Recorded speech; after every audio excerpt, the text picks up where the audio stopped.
Ang patunay nito, ang mga spa at wellness clinic na nagsulputang parang mga kabuti sa iba't ibang sulok ng bansa. Mula sa Thai, Swedish, Hilot, o ano pa mang klase ng masahe, mahahagilap na sa abot-kayang halaga, epektibong solusyon daw para maibsan ang stress ng katawan at isipan. Pero di na lang mga Pinoy ang lumilibot sa bansa para rito.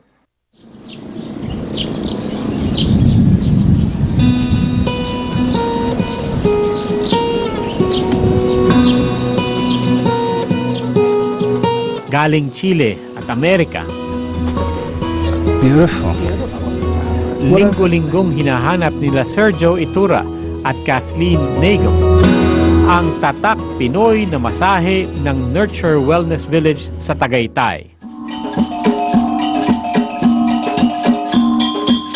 I usually come around maybe once or every 2 weeks. I usually come along. In the States, it's mostly Western medicine, and I've always looked for a foreign doctor from another country because they're willing to work with alternative medicine plus Western.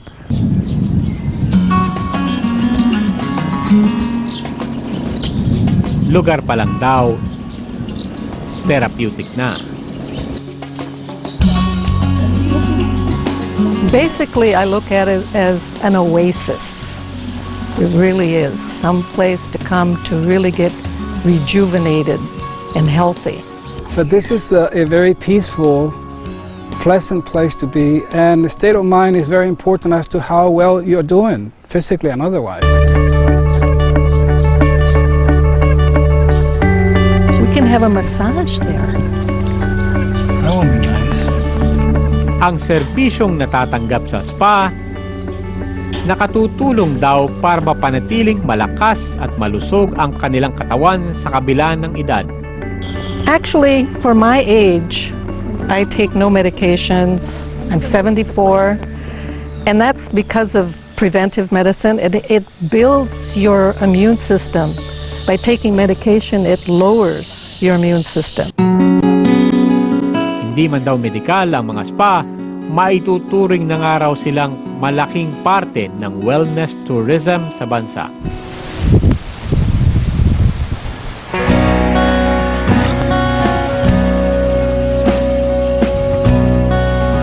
Ayon na rin kay Catherine Brillantes Turvel, founding president ng Spa Association of the Philippines at isang certified health and wellness coach.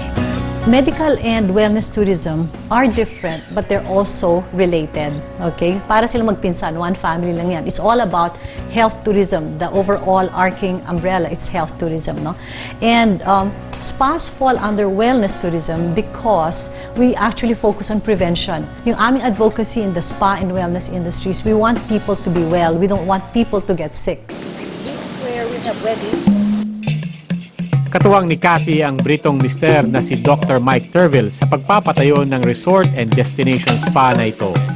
I thought it was the right thing to do because Filipinos should be proud of their culture, and there are so many wonderful things that are part of that culture, and it seemed like the best thing to do. Briton man si Mike, batid niya ang kakaibang serbisyo ng mga Pinoy. Kaya sa kanilang spa, tradisyonal na masaheng Pinoy pa rin ang pinakamabenta, lalo na sa mga turista.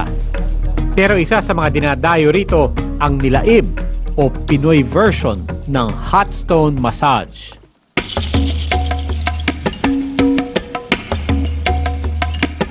Sa nilaib, gumagamit ng pinakuluang dahon ng saging na may lamang buhangin at Pinoy herbs. From the very beginning, when everybody was wanting to be Thai or Balinese, we were proudly Pinoy. You know, in many ways, we took a risk. At that time, hindi pa uso.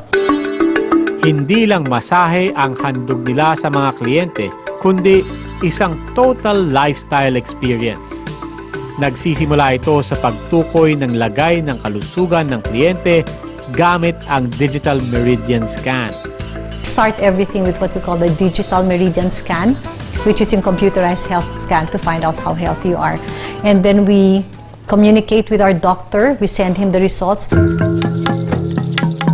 Sariling sikap naman ang diskarte sa lakad kalinga o do-it-yourself reflexology. Dito nalalaman kung may imbalance sa katawan kapag nasasaktan ng mga paa sa pagtapak sa mga bato. Pero para makamit ang tamang balanse sa katawan, kailangan ang tamang nutrisyon. Dito sa Nurture, iniiwasang maghanda ng heavy meat. We encourage you to have your food and stay here, but it's a total experience. Hindi yung kakain ka ng crispy pata sa labas, tapos kakain na pumunta ka dito para magpamassage. So, Chef Romel will Sa grupo ni Chef Ryan Pido, show you how it's done. organic at locally produced ingredients na galing mismo sa kanilang hardin ang ginagamit sa bawat putahe. Mula bahay kubo soup, chicken adobo wrap, tilapia sa laing, suman at mangga, at chicken kare-kare rulad. We always use our ingredients and we have to know what's inside it. The key to wellness of that is knowing what's inside. You can count, such as calories, nutrients, proteins, etc. Because we need to balance our diet, as you can see. This is why we've balanced everything accordingly. Pero isa sa mga tunay na patok sa mga dayuhan ang kanilang ecotherapy. You know, you wake up in the morning and you walk ideally barefoot on the grass. Tapos you walk with the sun shining on you. Andyan na yung vitamin D. You breathe deeply, you oxygenate your cells, you slow down, you remove the stress. Pati accommodations, sinadya rin nilang gawing malapit sa kalikasan. Gaya na lang ng Kanyao, Ifugao Village na ito. You feel like you are in the midst of nature. It's as close to nature as you could get. Pero kadalasan, camping pa rin daw ang hanap ng mga kanluranin. Kaya ang kanilang handog, glamping o glamorous camping. I actually come from the UK, where camping is quite popular. The tents have been set up almost like hotel rooms. We also set up a barbecue for you and your family, and we again handle all aspects of that, so really you get to enjoy the whole camping experience but in quite a luxury way. Dito sa Nurture, halos 100 na ang kanilang empleyado. Gaya na lang ng massage therapist na si Nadia. So nagkakaroon kami ng iba't ibang trainings para magkaroon kami ng mga pagbabago sa mga massage namin and treatments. Nagkaroon po kami ng oportunidad na masabing hindi kami masahista lang. So nagkaroon po kami ng lisensya. So may pagmamalaki po namin na lisensyado na yung mga therapists dito po sa Nurture. What makes us different? We speak English, so our guests, the international guests, can communicate with the Filipino therapists. But in those, the heart, the technical skill, and the environment, panalong-panalo. Ang pagiging maarugaraw talaga ang nagpapaangat sa mga Pinoy. Ayon na rin kay ASEC Benito Bengson Jr. ng Department of Tourism. Kayang-kaya natin mag-alaga ng ating mga bisita. Yung Filipino word na aruga, no, yun ang talagang nakikita nating single biggest advantage ng Pilipinas. Pag pinapakinggan natin yung feedback ng mga foreigners, lagi nilang sinasabi, the one that really makes the difference, no, is yung Filipino.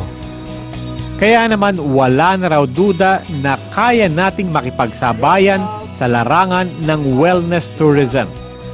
We have to get the word out kasi kailangan makilala ng buong mundo na pagdating sa medical tourism at saka sa wellness, no, the Philippines should be the preferred choice.